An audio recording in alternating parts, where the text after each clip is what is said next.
ناظرین، ایک زمانے میں بغداد میں جنید نامی پہلوان رہتا تھا۔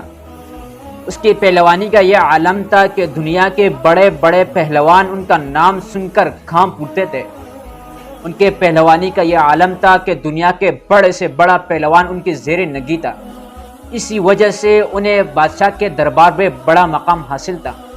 اسے عزت و شرافت کے نظروں سے دیکھا جاتا تھا۔ ایک دن وہ بادشاہ کے ساتھ محفل میں بیٹھے گپ شپ لگا رہے تھے۔ آس پاس میں وزراء بیٹھے، اتنے میں چوکیدار نے دروازے پر دستک دی کہ باہر ایک شخص پٹے پرانے کپڑوں میں لڑکڑاتے قدموں کے ساتھ آ پہنچا ہے، اور وہ اس بات پر بضد ہے کہ مجھے جنید کے ساتھ مقابلہ کرنے کی اجازت دی جائے۔ بادشاہ نے کہا اسے دربار میں پیش کیا جائے۔ وہ شخص لڑکڑاتے ڈگمگاتے قدموں کے ساتھ بادشاہ کے سامنے پیش ہوا۔ بادشاہ نے کہا کہیے کیا چاہتے ہو؟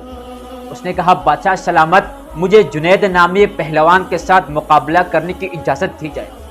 ساتھ میں بیٹھے وزراء نے انہیں سمجھایا کہ آپ خود اپنی موت کو دعوت دے رہے ہو، اس لیے کہ دنیا کے بڑے سے بڑا پہلوان وہ جنید کے سامنے کچھ بھی نہیں ہے۔ پھر تو آپ ان کے سامنے دبلے پتلے، بھوک کی وجہ سے چلنا مشکل ہے، وہ تو ایک مٹھی میں آپ کا گوشت ہڈی خون ایک کر دے گا۔ اس نے کہا مجھے اپنا انجام بخوبی معلوم ہے، دیکھتے ہیں میں جیتا ہوں یا وہ جیتا ہے، صرف اور صرف مجھے مقابلہ کرنے کی اجازت دی جائے۔ بادشاہ نے کہا چل ٹھیک ہے، آپ بضد ہیں، آپ کو مقابلہ کرنے کی اجازت بھی ہے۔ وقت بھی طے ہوا، دن بھی طے ہوا، میدان بھی طے ہوا۔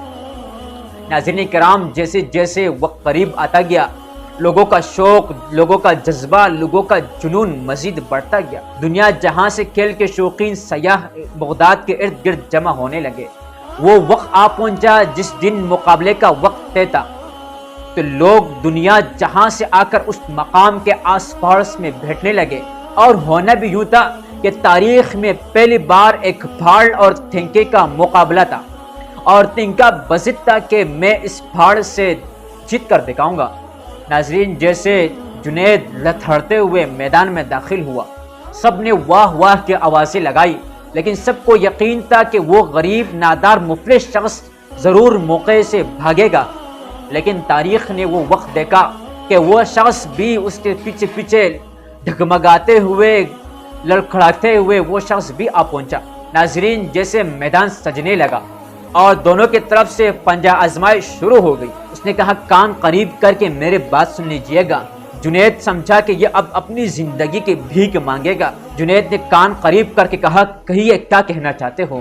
اس نے کہا میں سید زادہ ہوں، پیارے حبیب صلی اللہ علیہ وسلم کے خاندان کا ایک ادنا سا ادنا فرد ہوں۔ میرا ایک چھوٹا سا خاندان، چھوٹا سا کنبہ ہے جو فلاں جنگل میں بے یار و مددگار پڑا ہوا ہے، جن کے پاس نہ پینے کو کچھ ہے، نہ پہننے کو کچھ ہے، نہ کھانے کو کچھ ہے، اور میری خاندانی شرافت مجھے اس بات کی اجازت بھی نہیں دیتی کہ میں کسی کے سامنے ہاتھ پھیلا سکوں۔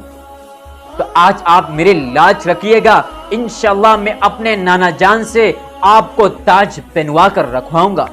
اپنی عزت اور اپنے انعامات کو میں ایک سید زادے کے خاطر قربان کر دیتا ہوں۔ تو دیکھا کہ لوگوں نے آواز سے لگانا شروع کر دی، جیسے وہ لوگ جھوم اٹھے۔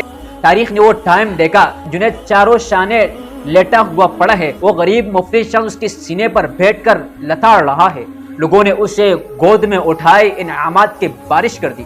جنید کو لوگ غور غور کر دیکھنے لگے، تو جنید وہ میدان سے نکل کر اپنے گھر پہنچا، اور بار بار اس کے کانوں میں یہ آواز کھٹک رہی تھی کہ میں اپنے نانا جان سے تمہیں تاج پہنوا کر رہوں گا۔ اس نے کہا نہیں، میں اس کا لائق نہیں ہوں کہ میں نبی کریم صلی اللہ علیہ وسلم کے ہاتھ سے تاج پہنوں۔ خیر وہ رات کو سو کر نیند نے اسے اپنے آغوش میں لے لیا۔ اس نے خواب میں دیکھا کہ وہ گنبد خضرا کے سامنے کھڑے ہو کر سامنے سے ایک نور چمکتا ہوا آیا۔ وہ فوراً سمجھ گئی کہ آقائے نامدار سید المرسلین، آمنہ کے لال، مکہ کے در یتیم حضرت محمد مصطفیٰ صلی اللہ علیہ وسلم تشریف لا رہے ہیں۔ اس نے آ کر کہا اے جنید، میں یہ بات مناسب نہیں سمجھتا کہ آپ نے تو سودا بالکل نقد کیش میں کیا اور میں آپ کے اس تاج کو قیامت تک کے لیے ادھار رکھ لوں۔ نہیں، میں یہ نہیں کر سکتا۔ آج میں اپنے ہاتھوں سے تمہیں یہ تاج پہنا رہا ہوں۔ ناظرین، یہی وہ رات تھی جس کے اندر جنید سے جنید بغدادی رحمت اللہ علیہ تک کا سفر طے ہوا۔ صبح اٹھے تو سارے لوگ قدموں میں آ بیٹھے اور بادشاہ بھی اپنا تاج لا کر قدموں میں رکھ دیا کہ لیجئے میرا تاج پہن لیجئے۔ جنید سمجھ گیا کہ یہ وہی تاج ہے جو سردار دو کونین صلی اللہ علیہ وسلم نے مجھے پہنایا۔